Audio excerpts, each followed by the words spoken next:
धिक्कार असो, कागदापेक्षा कमी किमतीत जमीन घेणाऱ्या शासनाचा, कागदापेक्षा कमी किमतीत जमीन घेणाऱ्या शासनाचा, शेती आमच्या नाही कुणाच्या बापाची, कागदापेक्षा कमी किमतीत जमिनी घेणाऱ्या शासनाचा,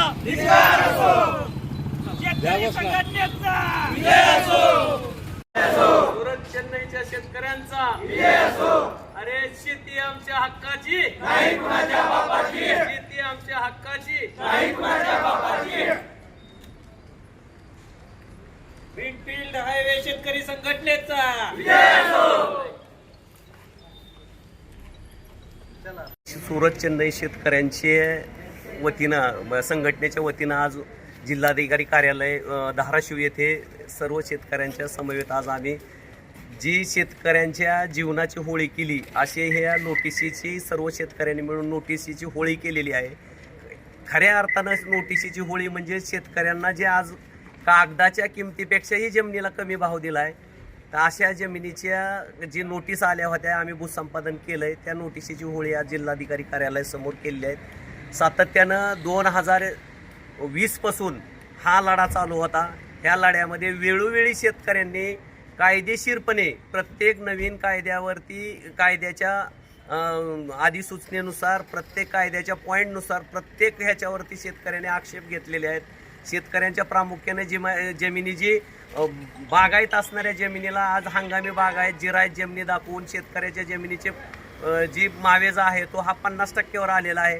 त्यात अनेक शेतकऱ्यांच्या झाडाच्या नोंदी गायब आहेत, नोंदी आहेत तर त्याला 0 पैसे दाखवलेले आहेत. अनेक शेतकऱ्यांच्या विहिरीचे पैसे आलेले नाहीत. अनेक शेतकऱ्यांचे जे पोटहिश्याचे प्रॉब्लेम आहेत ते पोटहिश्य दुरुस्त केले नाहीत. 15 लोकांची एकत्रित नोटीस दिलेली आहेत. आज अशी परिस्थिती आहे की म्हणजे इथं भूसंपादन कार्यालयाच्या समोर भावाभावाचे बहिणीची भांडणं आहेत. ही भांडणं लावली कोणी? प्रामुख्यानं हे भूसंपादन कार्यालयाने भांडणं लावलेली आहेत. आज माणसाचा द्वेष पसरवला जात आहे.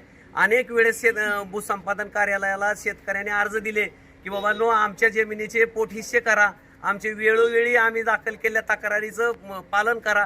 कुठल्याही तक्रारीचं पालन न करता यांनी अवॉर्ड पारित 2019ला जी भूसंपादन प्रक्रिया चालू केली त्याचं 24ला अवॉर्ड केलं असं दाखवलंय आणि 18/2ला शेतकऱ्यांच्या घरात नेऊन अवॉर्डच्या नकला दिलेल्या आहेत.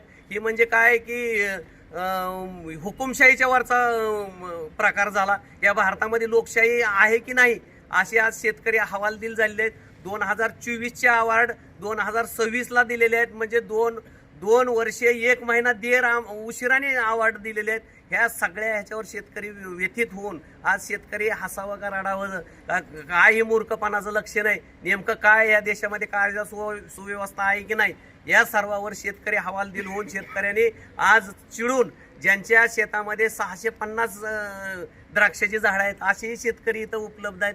त्या शेतकऱ्यांना अगदी बाबळीला सुद्धा पैसे जास्त मिळतात अशी द्राक्षाला पैसे दिलेले आहेत. अशा अनेक व्यथा आहेत, एक व्यथा नाही, प्रत्येक शेतकऱ्याची वेगवेगळी व्यथा आहे. तर अशा परिस्थितीमध्ये शेतकऱ्याला आम्ही पाठीमागपासून 2019 पासून आम्ही म्हणत होतो की थेट वाटाघाटीचं भूसंपादन करा. हे थेट वाटाघाटीच्या भूसंपादनात कोर्टाने पण निकाल 222 लोकांचा. अशा परिस्थितीत कोर्टाला केराची टोपली दाखवली जाते. आपल्या इथल्या पालकमंत्र्याच्या आदेशाला केराची टोपली आहे, वरिष्ठांच्या केराची टोपली आहे. मग नेमकं काय चाललंय? जमिनी तशाच घ्या अशी परिस्थिती निर्माण झाली आहे. अगदी शेतकऱ्यांनी असं ठरवलंय की आम्ही काही झालं कुठलाही आदेश पारित केला तरी 1 इंचही जमीन देणार नाही हे आज इथं ठरलेलं आहे. आणि त्याच्यानुसार ही होळी करून आज निषेध व्यक्त केलेला आहे. 1 इंच शेतकरी जमीन देणार नाही की जोपर्यंत शेतकऱ्याला थेट वाटाघाटीने भूसंपादन होत नाही तोपर्यंत. शेतीला रोडला आणि विकासाला विरोध नाही शेतकऱ्यांचा, परंतु ह्या जी त्यांच्या दंडेलशाहीला आणि हुकुमशाहीला शेतकऱ्यांचा विरोध आहे. त्यासाठी आज होळी केलेली आहे. अनेक शेतकरी बोलणार आहेत. मी माझं थेट वाटाघाटी आपण म्हणताय म्हणजे आपलं म्हणणं काय नेमकं? थेट वाटाघाटी म्हणजे आमच्या शेतकऱ्याच्या जमिनीचा जो दर आहे त्याच्या कायद्यानं जमीन भुईवटीवरती जर एखादा प्रकल्प करत असला तर कायद्याने 5 पटीनं दर द्यायला पाहिजे. म्हणजे आमच्या जमिनीचा दर जर आज गावामध्ये जमिनीचा दर जर आमचा 25 लाख रुपये प्रति एकरचा असेल तर त्याच्या 5 पट द्यावं अशी कायद्यात तरतूद आहे आणि त्या तरतुदीनुसार पैसे द्यावेत. आज कुठेही ती कायद्याचा वापर केलेला दिसून येत नाही. सगळी दंडेलशाही दिसून येत आहे. ठीक आहे, आजची जी मागणी केलेली आहे ती मागणी तुम्ही अशा पद्धतीने केली आहे. जर ही मागणी पूर्ण नाही झाली तर आपलं पाऊल काय असणार आहे आमची नेमकं? पुढं पाऊल शेतकरी त्या रानावरती पालं करून राहणार आणि एकही इंच जमीन शासनाला देणार नाही. मी ॲडव्होकेट अनिरुद्ध जाधव, सुरत, चेन्नई, धाराशिव, नगर, नाशिक, बीड आणि सोलापूर या ठिकाणी माझ्या केसेस आहेत.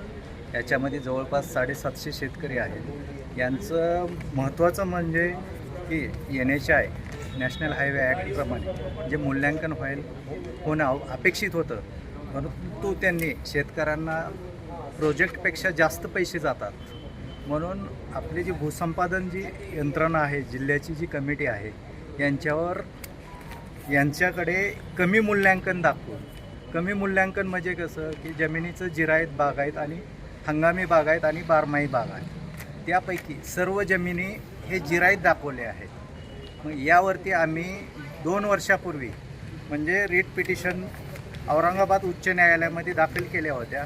त्या औरंगाबाद उच्च न्यायालयामध्ये कोर्टाने त्यांना प्रश्न विचारला होता की तुम्ही जिरायत जमिनी कशा दाखवलेल्या आहेत. त्यावेळेस NHIनी त्या ठिकाणी म्हटलं होतं की आम्ही जे आहे ते प्रत्यक्ष स्थळ पाहणी करून पंचनामे करून सर्वांच्या जमिनी आहे त्या परिस्थितीप्रमाणे गृहीत धरू, म्हणजे ज्यांच्या बागायत असतील त्यांच्या बागायत धरू आणि ज्यांच्या जिरायत असतील ते जिरायत धरू. परंतु त्यांनी सरसकट जिरायत जमिनी दाखवून त्यांनी जे काय शेतकऱ्याला जो 100 रुपये हा मोबदला मिळणार होता तो 25 रुपयावर आणून टेकवलेला आहे. या बाबतीत हायकोर्टाचा स्टे असतानासुद्धा त्यांनी अवॉर्ड जाहीर केले, निवाडे जाहीर केले आणि उच्च न्यायालयामध्ये त्यांनी उच्च न्यायालयाचा अपमान केलेला आहे. त्याबाबत आम्ही 3ही पिटिशनमध्ये कोर्टामध्ये जवळपास 335 शेतकरी गेलेले आहेत. 335 शेतकऱ्याच्या वतीने हायकोर्टाचा अवमान अशी याचिका दाखल केलेल्या आहे. आणि आम्ही ह्या जी कुणाविरोधात याचिका दाखल केली आहे आपण? आम्ही ही जी याचिका आहे ती नॅशनल हायवे विरुद्ध, महाराष्ट्र शासन विरुद्ध, जिल्हाधिकारी धाराशिव विरुद्ध आम्ही याचिका दाखल केलेल्या आहे. त्यानंतर अहमदनगर जिल्ह्यातील NHIचे डायरेक्टर विरुद्ध दाखल केलेले आहे. सोलापूर जिल्ह्यातील NHIचे डायरेक्टर यांच्याविरुद्ध दाखल केलेले आहे. ती सध्या प्रलंबित आहे. याची सुनावणी 17 मार्चच्या जवळपास लागलेली आहे. त्यामध्ये कोर्टाचा यापूर्वी जी न्याय निर्णय झाले होते याचं तुम्ही का अवलंब केला नाही, त्या बाबतीत आमच्याकडे कोर्टाचे निकाल प्राप्त आहेत. या निकालाचा त्यांनी कुठलाही संदर्भ या निवाड्यासाठी अवॉर्डसाठी लावलेला नाही. त्यामुळं शेतकऱ्यामध्ये व त्यांच्या इतर हक्कातील जे काही लोक असतील यांचा फार मोठा मानसिक संताप निर्माण झालेला आहे. डगे, राहणार काटी, तालुका तुळजापूर, जिल्हा धाराशिव येथील द्राक्ष बागायतदार शेतकरी आहे. माझा युरोपला माल जातो एक्सपोर्ट आणि साधारणतः इकडे 12 ते 13 टन युरोपला जातो आहे. सध्याचा भाव माझा 100 रुपये 110 रुपये मिळतो आहे म्हणजे मागील. आणि ह्या वर्षी माल कमी असल्यामुळे 150 रुपये रेंज चालवलं आहे प्रति किलोची. तर सुरत, चेन्नईमध्ये माझं टोटल पूर्ण प्लॉट 5 एकराचा आहे. त्यातनं साधारणतः 2-2.5 एकर चाललेलं आहे. मधून चालल्यामुळं त्यांनी 672 झाडं फक्त घेतलेली आहेत. टोटल झाडाचं त्यांनी पंचनामा म्हणजे दिलेला होता 2130 झाडं आणि 2 गट आहेत. तर एक गटाचा त्यांनी अवॉर्ड करून नोटीस पाठवलेली आहे. माझी तक्रार आहे की दुसरा बी गट घेतलेला नाही त्यांनी आणि साधारणतः एका झाडाला 400 रुपये किंमत लावलेली आहे त्यांनी दिलेली आहे आम्हाला. तर झाड तयार करण्यासाठी 1,500 ते 2,000 रुपये खर्च होतो. 2 वर्षात झाड तयार होते आणि ही तुटपुंजी किंमत आहे फक्त. आज जर माझा हिशेब काढला तर एकरी 10 किलो जरी माल धरला तर 1,500 ते 2,000 रुपये मला एका झाडाला मिळते. मग ह्याने 15-20 वर्षाची लाईफ कशी धरली आहे आणि या झाडाची मूळ किंमत किती धरली आहे, किती 10 रुपये का 20 रुपये प्रमाणात धरला असं कंडिशन ही केलेली आहे. तर 400-300 रुपयाची झाडाची किंमत धरली ही कशाच्या आधारे धरली यांना विचारलं तर उत्तर देत नाहीत. झाडं माझी एवढी केलेली आहे ती तुम्ही एवढंच व्हॅल्युएशन केलं आहे माझं, मग आल्यानंतर तोडू देऊ नका त्यांना, त्यांच्यावर आक्षेप घ्या, त्यांच्यावर कारवाई करा.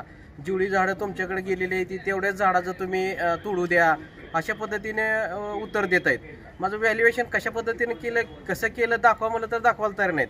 आमच्याकडे काय नाही, आमच्याकडे आम्ही फक्त यादी मागून घेतले जे त्याचे व्हॅल्युएशन आलेलं आहे. माझं अँगल फाउंडेशनचं व्हॅल्युएशन त्यांनी दिलेलं नाही, त्यात ॲड केलेलं नाही. परत पाईपलाईन केलेल्या आहे त्या तारा गेलेला आहे, स्टे गेलेला आहे, अँगल गेलेले आहेत. 3 बोरची किंमत बी तुटपुंजी लावलेली आहे. 5-5, 600 फुटाची बोर आहेत ते बाग जतन करण्यासाठी. तर त्यांनी साधारणतः 20 ते 25 हजार रुपये एका बोरची किंमत लावली साधारणतः. आणि असे तर लाखो रुपये चाललेले आहेत ते बोर पाडण्यासाठी आणि बाग जतन करण्यासाठी. एकूण नुकसान झालेलं असं तुम्हाला वाटतं? माझं जवळजवळ 2-3 कोटीचं नुकसान झाले सर. आता किती झाडं शिल्लक आहेत आणि किती झाडं आपल्या युरोपला पाठवले, म्हणजे किती द्राक्षे पाठवलेले आहेत युरोपला? युरोपला माझे अजून म्हणजे आता चालू आहे. 2-4 दिवसात माझे युरोपला जाईल. 1 आठवड्यात तर माझा माल जाणार आहे. किती झाडं आहेत टोटल द्राक्षाचे? टोटल माझी 5,200 झाडं आहेत. त्या ठिकाणी बाधित होते तर म्हणजे जे अँगल पूर्ण आहे ते 2,130 झाडाचा आहे. यांनी पंचनामा केलेला आहे त्याचा की पूर्ण 2,130 झाडाचा यांना मोबदला द्या. कारण तर मधून रस्ता चालला असल्यामुळं तो मांडव आहे ती कोलमडून जातो, पडतो. तर तरी त्यांनी पूर्ण धरलेलं नाही. त्यांनी 672 झाडाचा मला फक्त मोबदला दिला आहे. तो बी तुटपुंज आहे. 300 ते 400 रुपये मला त्याचा मोबदला दिलेला आहे. तर मी पूर्ण झाडं धरावी, मूल्यांकन चांगलं करावं. आम्ही जमिनी देण्यास तयार आहोत, पण चांगला माल आला आम्हाला जर 2 रुपये चांगल्या पद्धतीने दिलं तर आम्ही देणार आहोत, नाहीतर आम्ही जमिनी देणार नाहोत. आमचा पूर्ण आक्षेप आहे, आम्ही यांना येऊ देणार नाहोत या ठिकाणी.